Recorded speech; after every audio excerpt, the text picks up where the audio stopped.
प्रातः स्मरणीय विश्ववंदनी संतों के सम्राट सदगुरु कबीर साहिब जी के पावन चरण कमलों में वंदना करते हुए आइए हम सभी लोग जिज्ञासु जनों की प्रश्नों के उत्तर रूपे जो सिलसिला चल रहा है उसको आगे बढ़ाते हैं। आज एक भक्त के प्रश्न का उत्तर देना है। जनक जी को विदेह क्यों कहा जाता है, जबकि वो देह में थे, राजपाट भी चलाते थे, राज करते थे ना, लेकिन उन्हें विदेह क्यों कहा जाता है? और महाराज श्री कृष्ण को योगेश्वर का क्यों कहा जाता है, जबकि उनकी 16,108 रानियां थीं तथा अन्य बहुत सी गोपियों से संबंध था और वो रास क्रीड़ा करते थे।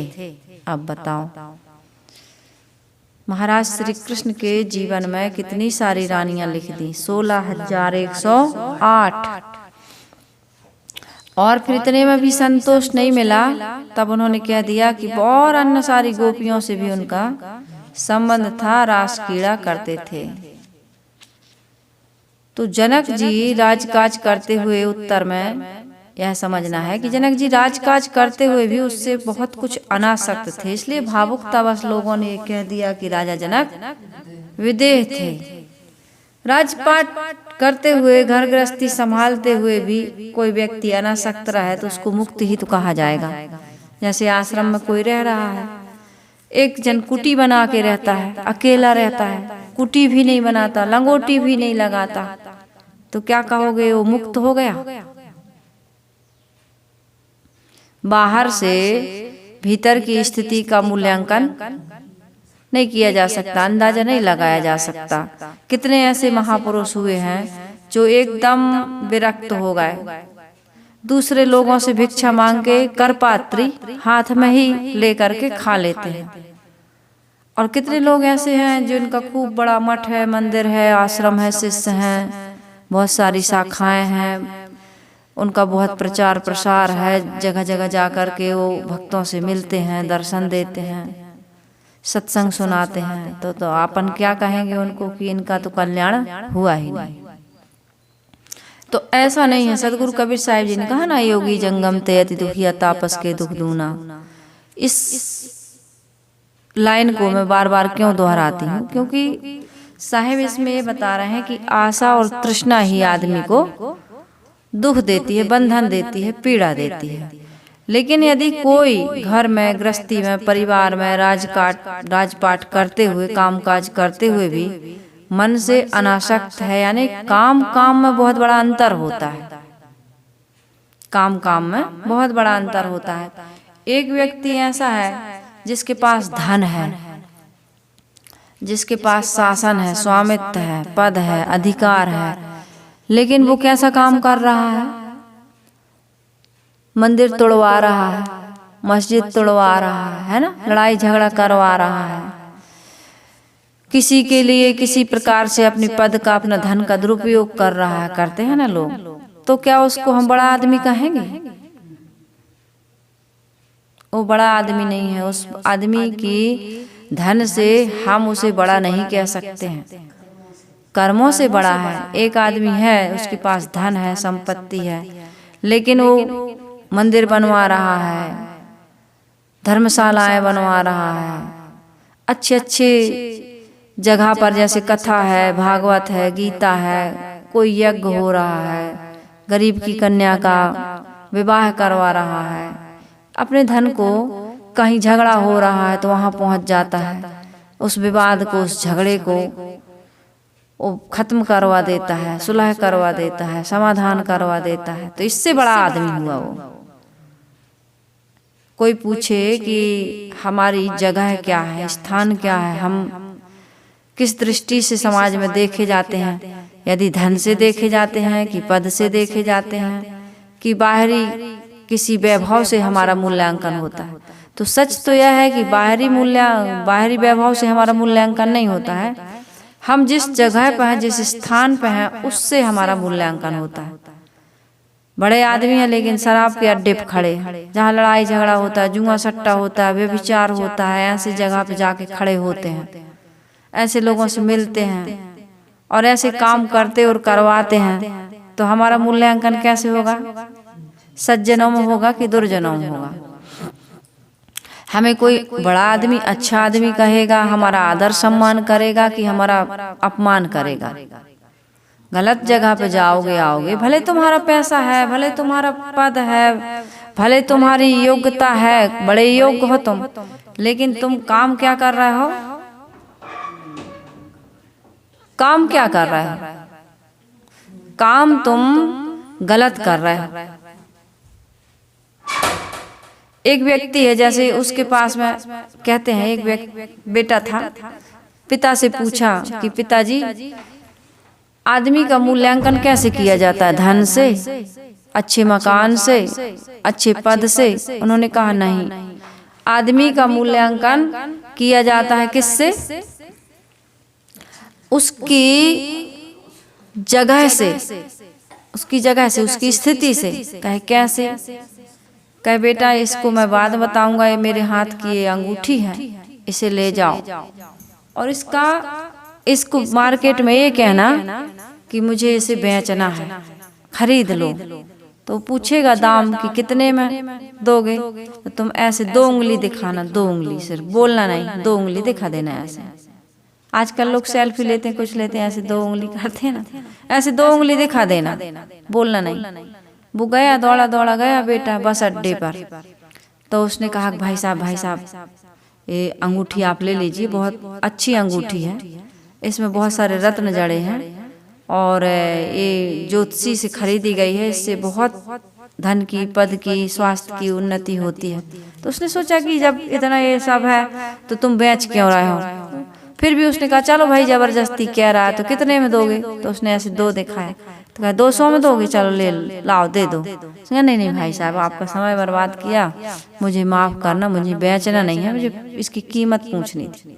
दौड़ के गया पिता के पास, पिताजी मैं इसकी कीमत, असली कीमत पता करके आ गए, 200 की। कहे बेटा हो सकता है 200 से कम की हो, 200 से ज्यादा की हो, एक बार और ट्राई करो। अब की बार वो कहाँ गया?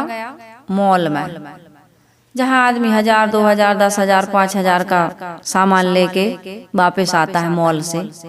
वहाँ ऐसे लोग नहीं जाते हैं जो थोड़े मोड़े सामान लेने के लिए कोई मॉल में नहीं जाता है, बड़ा आदमी मॉल में जाता है। नहीं तो आदमी ठेला एला पे खरीद लेता है। सर्दियों में देखो कितनी दुकानें लगी हैं, दुकान में भी जाने की जरूरत नहीं है, ठेला पे ही, लारी पे ही, ऐसे गाड़ियों पर ही आदमी गांव-गांव में बेचने आ रहा है, वहीं ले लेता है आदमी। तो अब की बार मॉल में गया वो, तो मॉल में गया तो जैसे ही मॉल से एक आदमी बाहर निकल रहा था, कहा भाई साहब ये अंगूठी ले लो, ये बड़ी अच्छी अंगूठी है, बड़ी आपके जीवन में लाभ देने वाली है, स्वास्थ्य वर्धक है, ये है वो है, इसमें ज्योतिषी ने इसमें बहुत सुंदर, आजकल कई धातुओं को मिला करके अंगूठी नहीं बनती है। तो उसने कहा अच्छा कितने में दोगे? तो उसने फिर ऐसे 2 उंगली दिखाए, कहे 2000 में दोगे? लो 2000। तो उसने कहा नहीं भाई साहब बेचना नहीं है, मैं तो कीमत लगाने आया था इस अंगूठी की। वापिस हो गया, पिताजी से कहा पिताजी अब की बार तो मैं इसकी असली कीमत लगा करके आया हूँ। कहे कितने में? कहे 2000। कहे बेटा इससे कम ज्यादा हो सकती है, जाओ एक बार और ट्राई करो। कहे पिताजी मैं अंगूठी क्यों बिकवा रहा है, मैं तो ये पूछ रहा हूँ कि आदमी की वैल्यू क्या है, स्थान क्या है, उसका मूल्यांकन किस चीज से किया जाता है। कहे यही मुझे बताना है, तुम जाओ आखिरी बार, एक बार और जाओ। तो इस बार वो सुनार के पास गया, तो जौहरी के पास गया। तो हाँ उसने कहा कि अंकल ये अंगूठी हम बेचने आए हैं, आप थोड़ा इस अंगूठी को देख लीजिए। तो उसने जैसे ही देखा, कहा ये तो रत्न जड़ित अंगूठी है और ज्योतिषी के द्वारा इसमें कई चीजें, इसमें क्या क्या आदमी ज्योतिषी से वो बनवाते नहीं है, धातु नहीं, ज्योतिषी से हीरा पन्ना नहीं, पुखराज नहीं, वो कुछ रहता है उन लोगों का जो मुझे अभी याद नहीं आ रहा है, वो सब बनाते हैं। नहीं बनाते हैं फलित ज्योतिष वाले, वो क्या रहता है उसमें वो वाली है, कहे तो लाखों की है। उसने कहा बेटा 2 लाख रुपया ले लो। कहे नहीं, 2 लाख नहीं लेना है। कहे 40-45 हजार और ऊपर नीचे हो जाएंगे, दे दो इस अंगूठी को। कहे नहीं, मुझे बेचना नहीं था, पता बस करना था। तब वो पिता के पास गया, कहा पिताजी इसकी तो बहुत ज्यादा कीमत है। 200 रुपया भी कह रहा था, 2000 भी कह रहा था, 2 लाख से भी ज्यादा देने को तैयार था। पिता ने कहा बस मैं यही समझा रहा था, इस अंगूठी को आप बस स्टैंड पर बेचोगे तो बस स्टैंड पर इसकी कीमत लगाने वाला आदमी उसकी जगह से इस अंगूठी की कीमत बढ़ गई। बस स्टैंड पर आदमी, बस स्टैंड का आदमी समझता है, बस अड्डे पर इंतजार करने वाला या बस से उतरने या चढ़ने वाला आदमी समझता है कि यहाँ कोई इतनी कीमती चीज नहीं बेच सकता है, इतनी कीमती चीज थोड़ी बेचेगा। जैसे आप गांव में लारी वाला आता है, गाड़ी वाला आता है, मोटरसाइकिल पर कंबल लाद के आता है, अभी सभी मौसम के सामान, कपड़े, सभी चीज लेकर के आता है। तो हम लोग वही, अरे गांव जाता है तो इतनी महंगी थोड़ी होगी, अपने हिसाब से कोई 500 मांगता है, कोई 200 मांगता है, भले 1000 की चीज हो, और 1000 की आती भी नहीं है यहाँ बिकने। तो तुमने जब बस स्टैंड पर पूछा तो 200 कहा। जब तुम महंगे मॉल के तरफ गए, वहां के लोगों ने सोचा होगा कि इतनी ये अंगूठी जो है 200 रुपया वाली थोड़ी कोई यहाँ मॉल के सामने बेचने आएगा। मतलब आदमी के हिसाब से सामान भी बिकता है। और जब तुम जौहरी के पास गए तो उसको पता चल गया कि कीमती कितनी, अंगूठी कितनी कीमती है। तो जगह से, स्थान से इसकी कीमत, अंगूठी वही है। इसी प्रकार से इंसान वही है। इंसान की कीमत किससे बढ़ती है? इंसान की कीमत वहीं रह रहा है, लेकिन वो किस प्रकार से रह रहा है। गृहस्थी में तो सब रह रहे हैं, पत्नी, बच्चे, धन संपत्ति, घर, दुकान, मकान, ये सबके पास है। लेकिन वो व्यक्ति किस तरह से उस मकान को, उस दुकान को, उस अपने व्यवहार को, लेन देन को, अपने आचरण को रख रहा है, किसके साथ उठ बैठ रहा है, किससे बात कर रहा है, कहाँ जाता है, इससे उसका मूल्यांकन होता है। एक व्यक्ति के पास धन है, वो सन्मार्ग में लगाता है, अपने बाल बच्चों में लगाता है, घर बनाता है, दुकान बनाता है, गरीबों की आहों को सुनता है, उसका सहयोग करता है, सारी चीजें। तो उस व्यक्ति के पास नहीं, भाई वो बड़े आदमी है। और जो आदमी के पास धन बढ़ा है वो तो दूसरे को मिटाने में लगा हुआ है। तो कहते हैं अरे भैया धन है लेकिन भारी दुष्ट आदमी, भारी नीच आदमी है। नीच आदमी कहते हैं ना, बहुत नीच है, बहुत बेकार है, कई प्रकार की गालियां देते हैं लोग उसको। तो धन तो उसके पास भी है, पद तो उसके पास भी है, लेकिन वो दुरुपयोग कर रहा है तो वो उसकी कीमत नहीं बढ़ रही। धन है लेकिन उसकी कीमत नहीं बढ़ रही, घट गई बल्कि। और एक व्यक्ति के पास धन है लेकिन उसने सही काम किया है तो उसकी कीमत बढ़ रही। वो तो भगवान है भाई, भगवान। और इतना अच्छा करने के बाद भी आपको आपके लोग पसंद करें, ये भी आशा नहीं करना, ये भी मैं बता दूं। अब राजा जनक को विदेह कहा जरूर गया है, कह रहे हैं लोग, लेकिन इसमें राजा जनक की कोई हानि लाभ नहीं है। आदमी आपको अच्छा कहे या बुरा कहे, इसमें आपकी स्थिति में कोई अंतर आने वाला नहीं है, और आना भी नहीं चाहिए। एक व्यक्ति था, लोगों की खूब मदद करता था। माँ बीमार रहती थी, पिताजी गुजर गए थे। माँ को दिन भर जब भी काम से आता था खाट पर बैठ जाता, ये दवाई खाओ, ये टॉनिक पियो, ऐसा खाना खाया करो माँ, ऐसा मत खाया करो। दिन भर माँ को छोड़ता नहीं था। जब घर में आया तो एकदम चिपका रहता था माँ से, बहुत देखभाल करता था। माँ ऊब जाती थी और सामने तो कहती थी कि मेरा बेटा इतना अच्छा, इतना ध्यान रखता है, मैं ये दवाई नहीं खाऊंगा, जबरदस्ती खिला देता था। ठीक कैसे होगी, स्वस्थ कैसे होगी। पत्नी का भी बहुत ध्यान रखता था। अब जैसे ड्यूटी के लिए दौड़ते हुए जाता था तो खूब जो भी लोग मिलते थे, अरे मुझे घुटने में दर्द है, अरे मुझे कमर में दर्द है, उनको पैसा दे देता था, उनके लिए तेल ले आता था, दवाई ले आता था। कोई की शादी हो रही, कुछ सब चीज में वो सहयोग करता था। ऐसा करते करते लोगों के ऊपर बहुत सारे पैसे हो गए। अब वो तो उसका देने का काम था, 200 दे दिए, 500 दे दिए, 1000 दे दिए, ऐसे दे, किसी को दुखी नहीं देखता था, सबका सहयोग करता था। एक दिन उसको क्या हुआ, बीच रास्ते में ही सीने में दर्द हुआ और कहे भगवान मैंने तो कभी किसी का कुछ बिगाड़ा नहीं, मेरे साथ ऐसा क्यों कर रहा, क्या हो गया, मुझे गैस बन गई क्या, गैस बन गई क्या। और इतने में उसका शरीर ही छूट गया। तो कह रहा है, शरीर छूटने के बाद कह रहा है उसकी आत्मा कि मेरे साथ इतना अन्याय क्यों हुआ, मैं अभी इतने जल्दी मुझे क्यों मार दिया। हे भगवान, मेरी माँ मेरा रास्ता देख रही होगी, मैं कह के आया था कि आऊंगा तो तेरी दवाई लेके आऊंगा, पत्नी से कह के आया था कि वापस होऊंगा तो सब्जी फल कुछ लेकर के आऊंगा, तुम दोनों खाना कमजोर होते जा रही हो, मेरी तुम इतनी चिंता करती हो तो मुझे भी चिंता होती है तुम लोगों की। जाते समय कहते हैं नहीं, घर के लोग अच्छे से जाना, संभल के जाना, जल्दी आ जाना, अपने स्वास्थ्य का ध्यान रखना, सारी चीजें कहते हैं। तो उसने भी कह के आया था कि मैं आते समय आप लोगों के लिए फल लाऊंगा, सब्जी लाऊंगा, दवाई लाऊंगा, ध्यान रखता था। मेरी पत्नी इंतजार कर रही होगी, मेरी माँ रास्ता देख रही होगी, और इतने लोगों के साथ मैंने अच्छा किया है, सबका बनाया ही है, बिगाड़ा नहीं, मुझे इतने जल्दी क्यों मार दिया। तो धर्मराज ने कहा भैया देखो, कोई अच्छा करे या बुरा, जिसका जब समय आ जाता है तो हमारा काम है उसको लेकर के आना, ऐसे थोड़ी तुम्हारी मनमानी चलेगी। बोला चाहे जब उठा लो, ऐसे कैसे समय हो गया, अभी मेरी माँ बनी हुई है, मुझे समाज की सेवा करना है, मुझे वापस भेजो, वापस भेजो। कहे ऐसा होता नहीं है कि तुमको वापस भेज दें, कहे नहीं तुम्हें भेजना पड़ेगा, तुम्हारी मनमानी थोड़ी चलेगी, कितने जल्दी तुम हमें उठा लिए बिना मतलब के। तो कहा चलो अच्छा ऐसी बात है, तो 1 हफ्ता के लिए मैं तुम्हें फिर से वहीं भेज रहा हूँ। अरे मूर्ख इंसान, 1 घंटा यहाँ स्वर्ग का 1 घंटा पृथ्वी लोक का 1 महीना हो जाता है।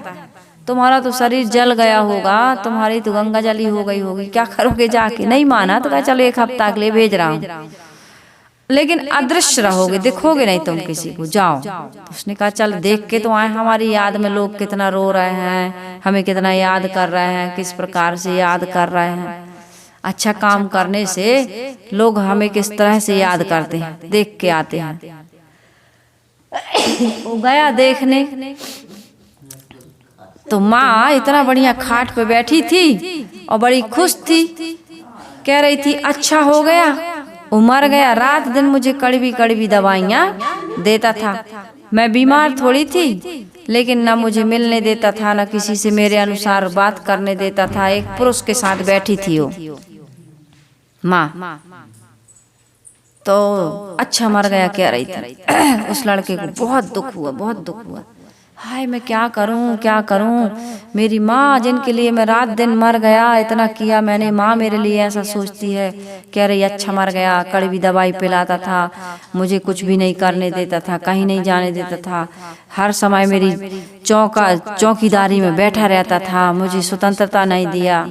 कह पत्नी से मिल लेता हूँ, पत्नी भी जिसको उसने 50,000 रुपया दे दिया था और बताया करता था कि भाई मेरी पत्नी बहुत अच्छी है, बहुत कर्मठ है, बहुत ईमानदार है, बहुत अच्छा स्वभाव है, पत्नी हो तो मेरी जैसी हो, मैं बड़ा भाग्यशाली हूँ, मेरी पत्नी मुझे पुण्य कर्मों से मिली है। खूब प्रशंसा करता था मित्र से। तो उस मित्र का मन उस पत्नी पर आ गया था और उस पत्नी का भी उस मित्र से। ये बड़ा भोला भाला सीधा साधा है, पैसे लुटाता रहता, कुछ नहीं जानता है, तो उनका संबंध था। तो दोनों खेत में काम कर रहे थे और कह रहे थे 10 लाख का बीमा है, बीमा के पैसे निकल आने दो मेरे पति के नाम पर। नौकरी करता था तो 10 लाख का बीमा है मेरे पति का, तो पैसा निकल आने दो, तब तक तुम शहर में जा करके किसी मकान का इंतजाम कर लो, फिर हम दोनों शहर में रहेंगे। मर गया, अच्छा मर गया। वो भी कहता है कि मुझे भी 50,000 रुपया दिया था, मैं भी यही सोचता था कि ये व्यक्ति मर जाए, नाम ले ले करके उसको कह रहे थे मर जाए तो अच्छा हो। और जिसको घुटने में कमर में दर्द था उस व्यक्ति से मिला जब वो, तो उसने भी, वो नाच रहा था, डांस कर रहा था, शराबी था बिल्कुल, पी के बिल्कुल डांस कर रहा था। तो कह अरे भैया बगल वाले से कह रहे इधर तो आओ, इधर तो आओ।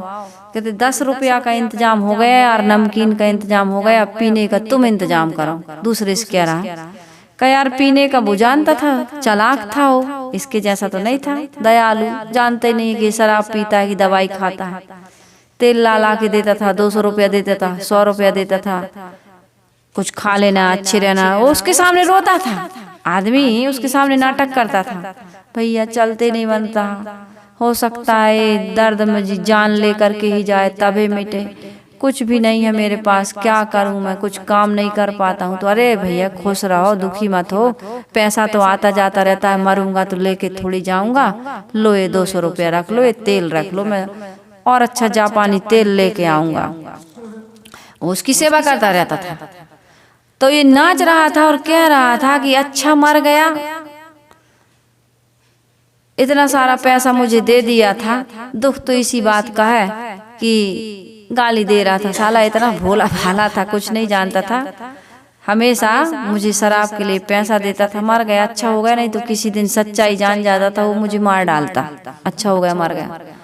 1 हफ्ता क्या 2 ही दिन में उसका मन इतना ऊब गया कि ये संसार कैसा है, वो तुरंत वापिस चला गया, कहे इस संसार में, इस दुनिया में मुझे नहीं रहना है, ऐसा है ये संसार, मतलब का संसार है, यहाँ कोई किसी का नहीं है। तो जो इस प्रकार से समझ जाता है सुर नर मुनि सब की यह रीति, और स्वार्थ लागी करे सब प्रीति, तो वो अनासक्त होकर के जीते हैं। सत्कर्म तो करते हैं क्योंकि अपने जीवन के कल्याण के लिए सत्कर्मों की आवश्यकता है।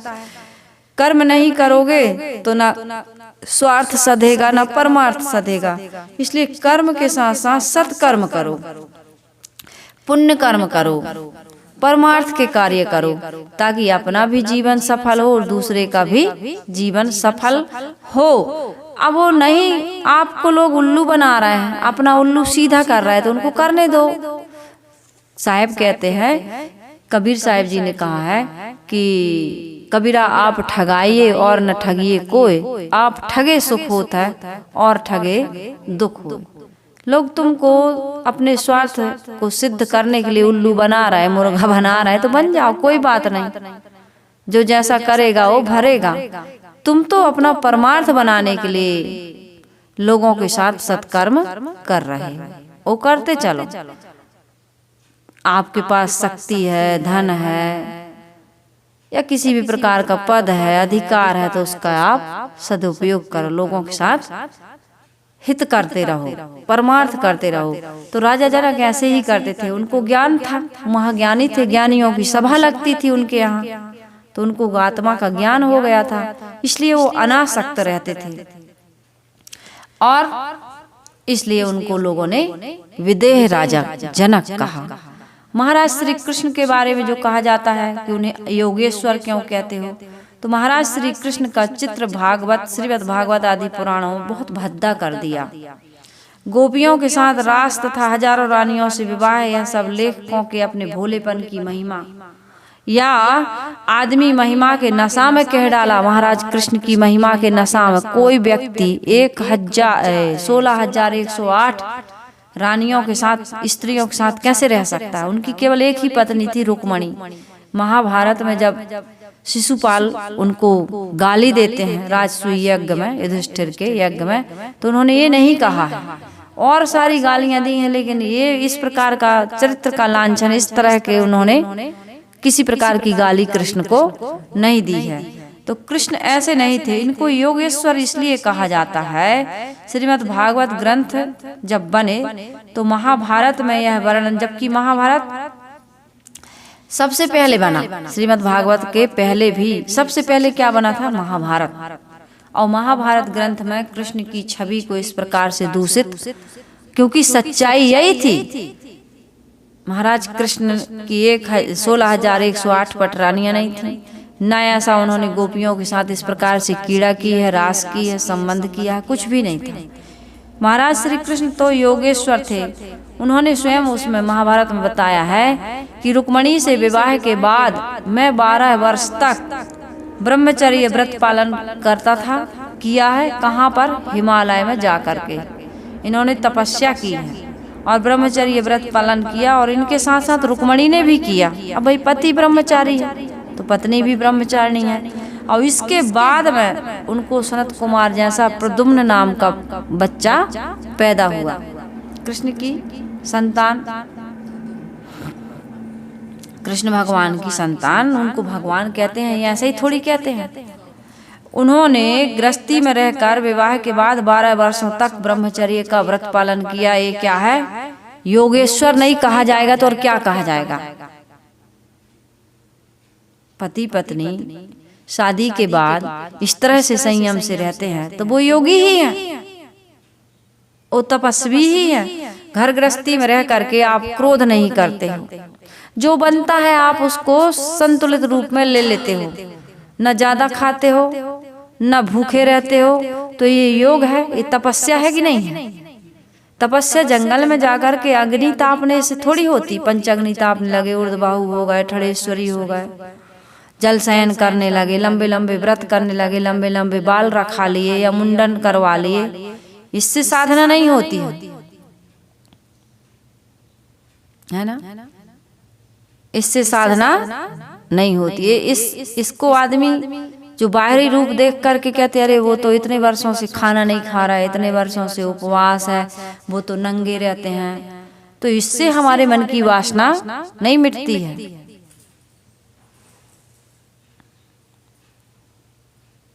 इससे थोड़ी हमारे मन की वासना मिट जाएगी। मूड़ के मुड़ाने से कौन नर तर गए, भेड़ न तरे जो मुड़ाए सरासर है।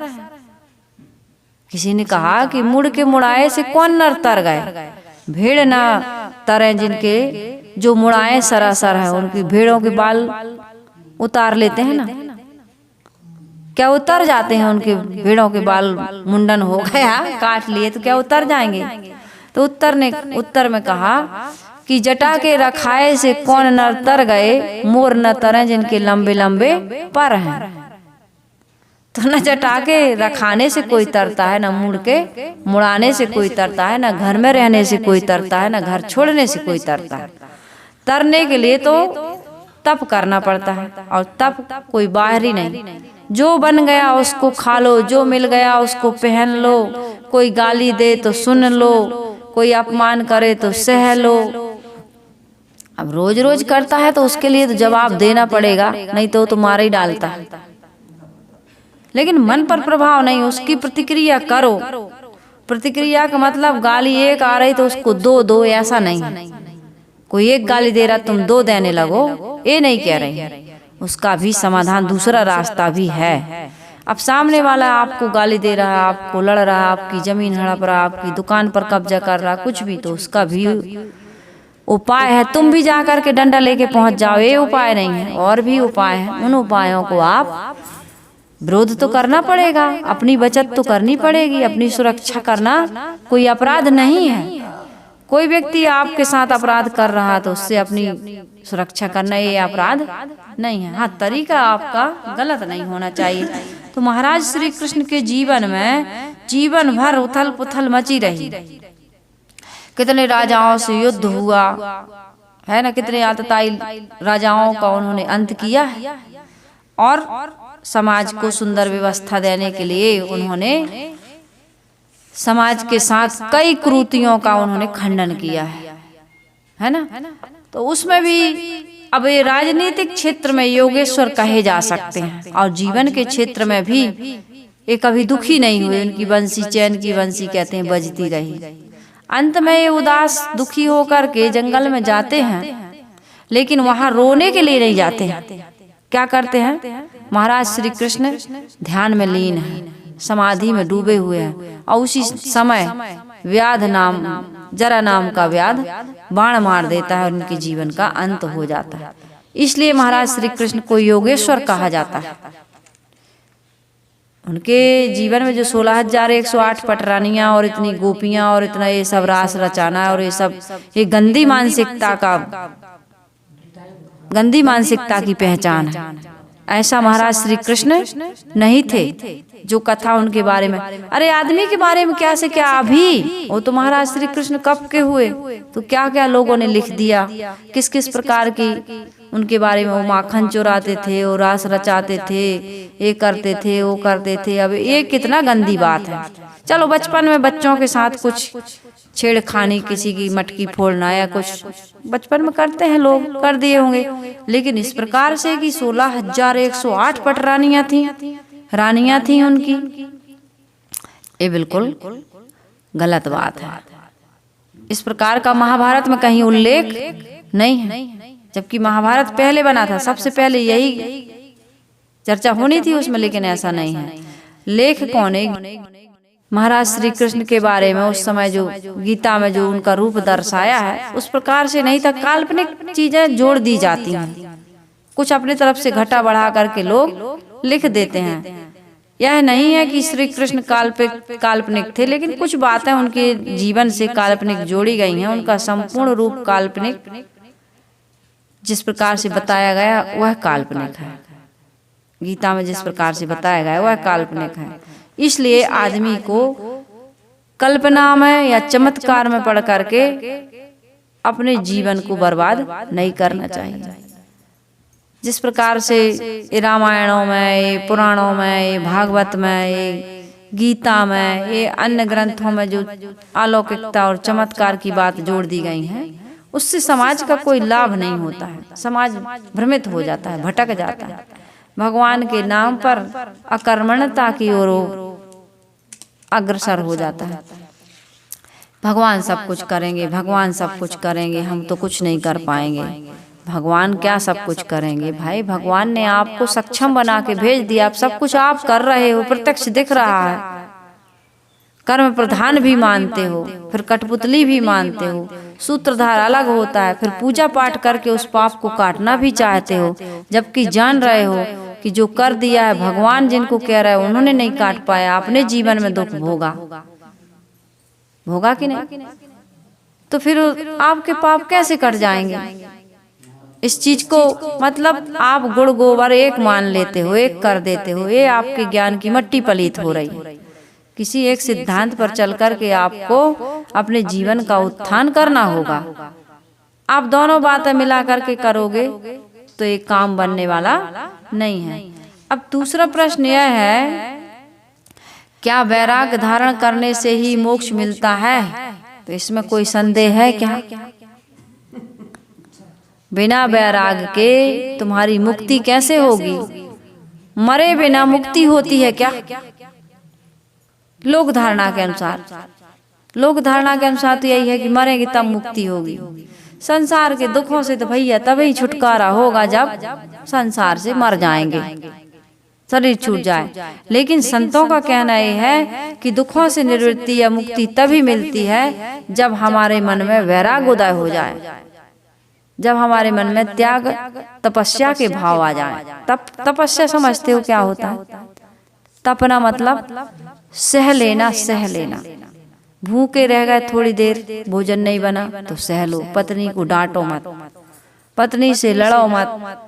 अब रोज रोज पत्नी यदि ऐसे कर रही, तुमको भूखे मार रही, तो सुधारने की जरूरत है। ऐसी भी पत्नियां होती, परवाह नहीं करती, तो उसको डांटना, उसको समझाना या कोई और तरीका निकालना अलग बात है। लेकिन कभी कभार ऐसा हो जाता है, नमक कम हो गया, ज्यादा हो गया, मिर्ची कम ज्यादा हो गया, कभी हो जाता, रोटी जल गई या दाल पानी ज्यादा हो गया, गाढ़ी हो गई, कुछ भी हो जाता है। 3 टाइम 2 टाइम तो खाते हो, तो कभी हो गया तो उसको सह लो। एक पति देव थे, पत्नी ने भोजन बनाया, रोटी जल गई, तो बच्चे ने सोचा कि पिताजी अब मम्मी को कुछ कहेंगे। तो कुछ बच्चे ऐसे भी होते हैं, कहे पापा पापा रोटी जल गई, कहे मुझे जली हुई रोटी बहुत पसंद है। पापा कह रहे हैं जली हुई रोटी बहुत पसंद है। तब फिर उसकी पत्नी ने पूछा, क्यों जी तुम्हें तो जली हुई रोटी पसंद नहीं है, फिर तुमने बच्चे से ऐसे क्यों कहा कि मुझे जली हुई रोटी पसंद है? कहे देखो रोटी जल गई, अब मैं तुम्हें जली कटी कहता तो तुम भी दुखी होती और मैं भी दुखी होता और बच्चे को अच्छा संस्कार न मिलता।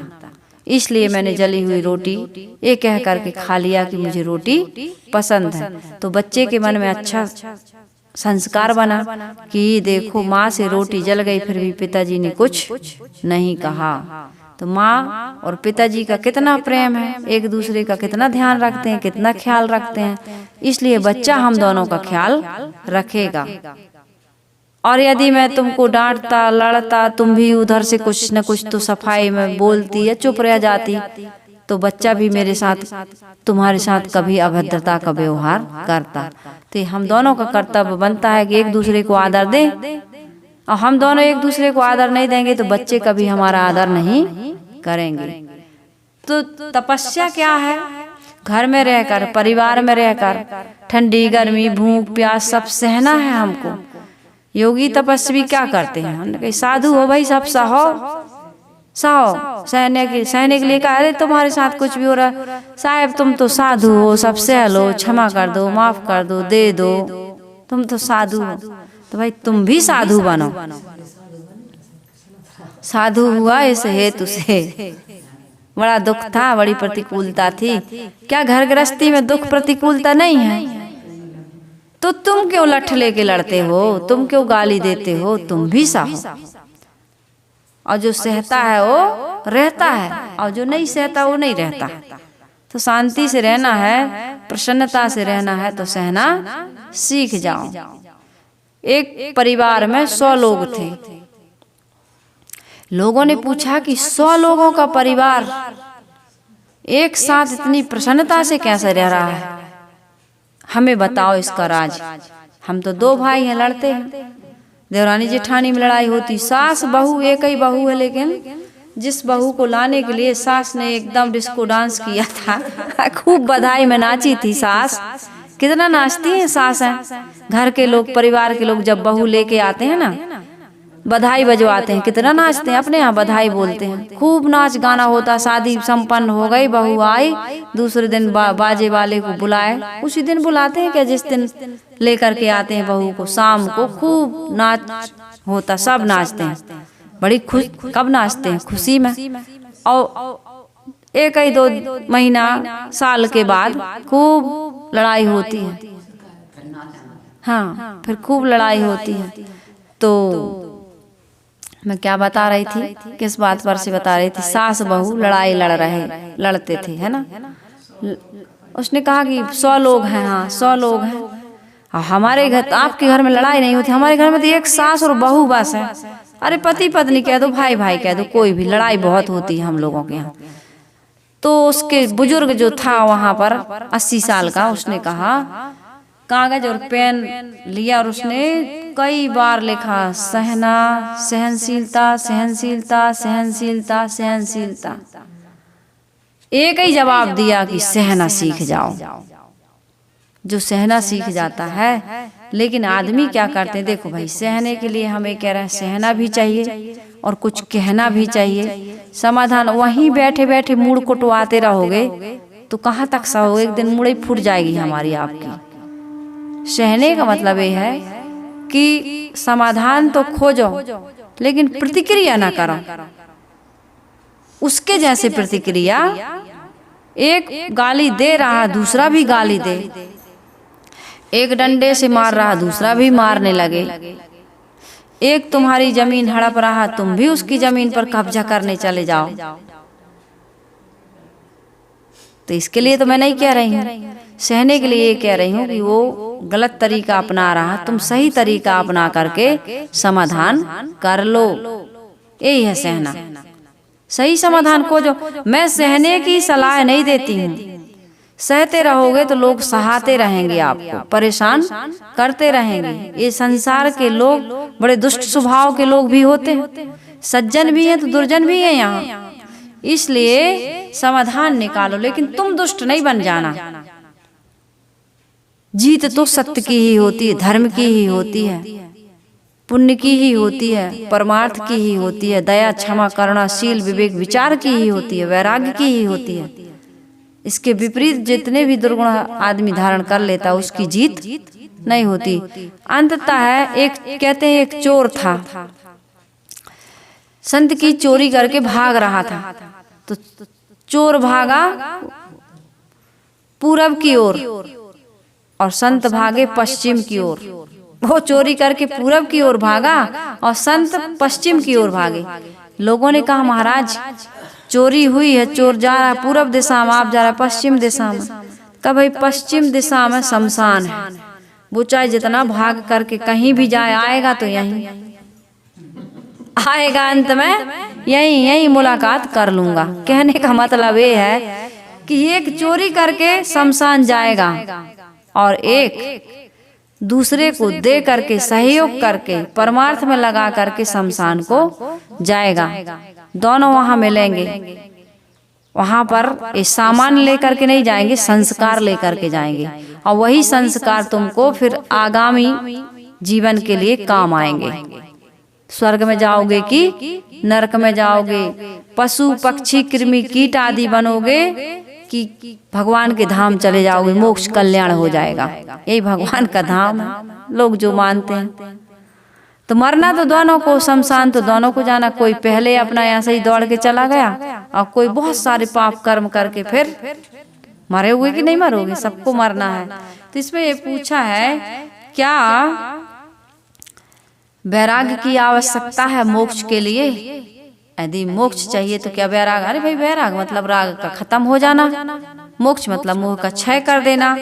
तो उन्होंने बताया है गुरुदेव जी ने कि मुक्ति विषय वैराग है। मुक्ति क्या है? मुक्ति विषय वैराग है, बंधन विषय स्नेह। बंधन क्या है? विषयों से स्नेह करना। यह सदग्रंथन को मता और मन माने सो करे। ये सारे शास्त्र धर्म ग्रंथ गुरुजन यही कह रहे हैं कि बंधन क्या है? विषयों से राग, और मुक्ति क्या है? विषयों से वैराग।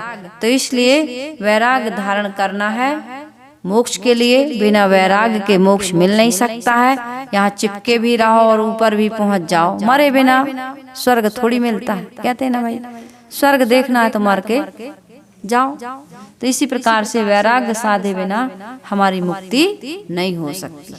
इसलिए वैराग्य से रहिए, विवेक विचार से इस जीवन में हमें सबके साथ व्यवहार करके, इस संसार से अनासक्त हो करके, अनासक्त रह करके, हो करके मतलब रह करके इस संसार से हमको जाना चाहिए। छूटना है सब कुछ, तो पहले से इसकी मोह ममता आसक्ति त्याग दो। इसकी जरूरत तो शरीर रहते रहते तक पड़ती है, इसलिए इसका सदुपयोग करते रहो, दुरुपयोग ना करो। तो मैंने आज 2 प्रश्न लिए।